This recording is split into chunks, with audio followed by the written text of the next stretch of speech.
I mean, just look at this crazy element. Have you seen anything like this on any roller coaster ever? I don't think so. Shortly described, Hyperia is a huge ride with few but very big and awesome / world-class elements, and you can only find these world-class elements with this caliber on Hyperia. Today I'm gonna talk about this amazing ride, Hyperia at Thorpe Park in the UK. It opened in 2024, and of course I was there to experience the ride, and there's of course no doubt this is the best roller coaster in the UK and perhaps in Europe, and this ride stands tall and looks like a beast when you go to Thorpe Park to experience it. So I'm gonna of course give you my non-biased review and give you the pros and cons of this ride, and at the end I'll give it a score, of course. And I've already said of course a million times because my English language isn't the best, but I'll try. And let us quickly go over the boring stats of this ride, because that's what you need to do when you do a review. Hyperia is made by Mack Rides, and it is 236 feet, and that is 72 meters, and the track length is 3,265.7 feet,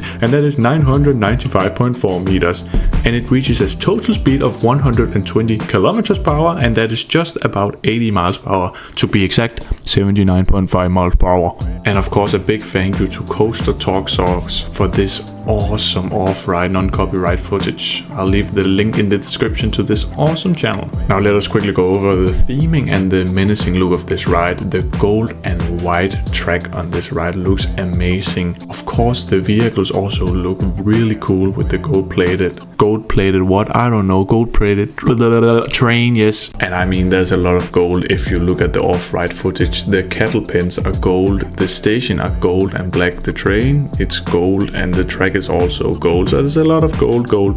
It looks clean, it looks nice, but there isn't a lot of theming, you know. You get into the mood when you stand in the queue because you have the amazing IMAX score for Hyperia, but that's it. There's not much theming, it just looks clean and good. So that is enough for me.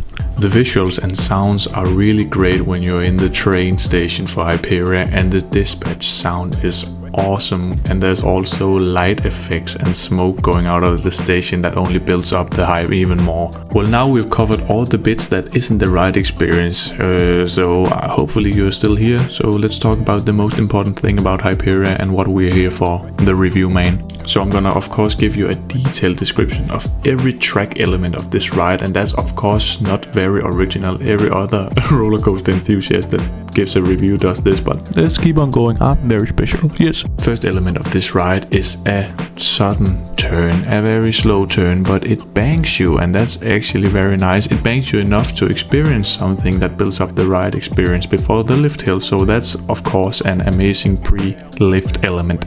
And this little bank turn isn't just a gimmick. You can actually feel the hang time on the side of the train when you hang there, and it's also very nice to wave at all the people back in the queue that needs to wait 1.5 hours. That's it, man. And then you of course go up the crazy tall lift hill compared to other roller coasters in Europe. I think Hyperia is the second tallest. No, the third tallest. We have fourth tallest. We have Red Force, we have Shambhala, we have Hyperion and Hyperia. What the hell? Now Hyperia's first drop is one of the best drops in the world, if not the best. Of course in the back row it is the best. It goes 90 degrees down, and it has a 180 degree bank turn while you go down this huge drop, and that's just a killer element. Nothing to say about this. This is excellent. This is world class. Of course the drop is amazing at the front where you can see everything, but the back row is where it's at least when you go down this drop. Holy moly, I almost got flung out. It feels like a car crash, and that's the best way I can experience the first drop in the back row. And it is of course also very cool to feel the speed at the bottom of the first drop, and it isn't very G-force heavy because the pullout is very wide. I don't know if you can describe it that way, but it feels awesome. And the ride is of course very smooth because it's new and it's Mack Rides, but it isn't Vekoma smooth. The next element you meet is the so-called junior element, and you take this ride element at a cool speed, a nice speed, a fast speed. speed, and going out of this element you of course get the airtime because it's half an inversion and then an airtime hill. This Junior Immelman element gives you airtime both in the back and in the front. It's the same amount. I cannot feel the difference when I've tried it 6 times at the end. So this is a forgettable but great moment because Hyperia is full of great moments. Just stay tuned. And now we've come to perhaps the craziest element I've ever experienced on a roller coaster ride, and it is the turnaround section on Hyperia. Holy moly. And this crazy element is described as an outward banked dive roll. That sounds so cool. And I can with confidence say that this element has the most airtime of any element in the world. Firstly, you go up in this element and you get the outward banked airtime hill like you see on Pantheon, of course, but then it really just turns you around upside down where you hang,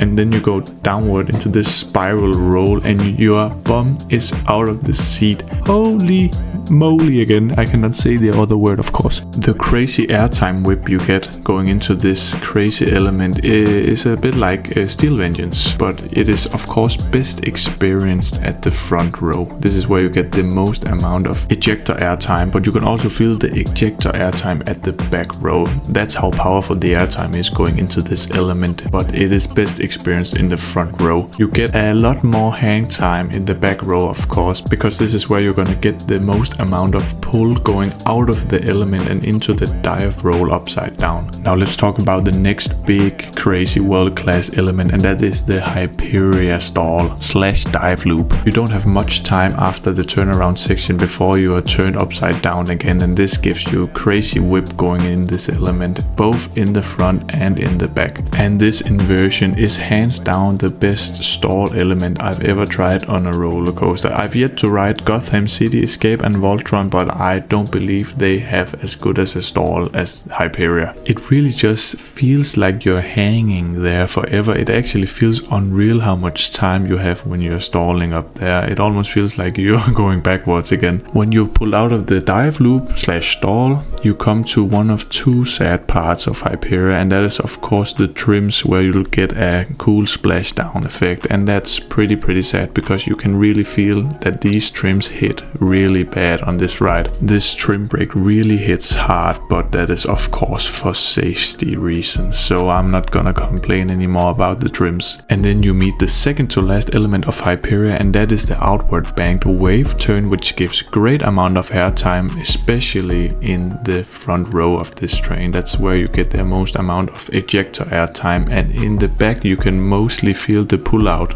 of course, and that's physics. I don't have to describe what you mean. You know how it means. I cannot speak English anymore. You know what it means when you get pulled out of the back row of anything, just like a B&M Hyper. You know. Yes. And then after this outer bank wave turn, you quickly turn into the last element of this ride, and that is a little small airtime hill before you hit the brake run. And this final little airtime hill gives you a decent amount of airtime, especially in the front row, and a bit of airtime in the back, because the back row almost hits the airtime hill when the front of the train hits the final brake runs, and that's quite sad for the back row. First time I hit the final brake run on Hyperia, I actually thought, oh my god, that was amazing, and oh my god, was that it.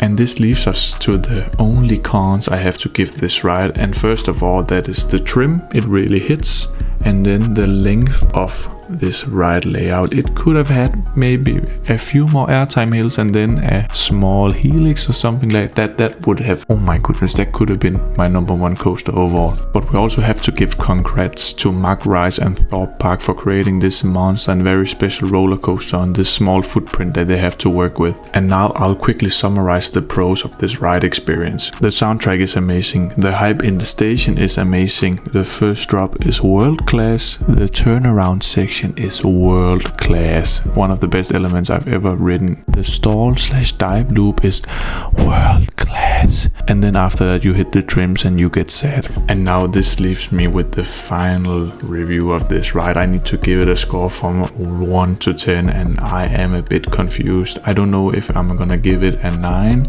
or I'm gonna give it a 10. I get what people say about this could have been world's best ride. Everyone is saying the same thing in the roller coaster enthusiast community. This ride, Hyperia, has the best elements in the world, but it still has a quite short ride layout, so that's the problem we have here. But I'm gonna say that this ride has 3 of the best elements in the world: the first drop, the turnaround section, and the stall dive loop, and that leaves me with the score 10 out of 10. I don't even care. This is amazing, goddamn. And I don't even know why I get these voice cracks. It's probably because I still think about Hyperia's elements, goddamn. And now we've come to the end of this video. I want to know your thoughts about this roller coaster ride, and give me a comment or a subscription or a like if you like this video. That would help me a lot. So the final thing I'm gonna say is bye bye.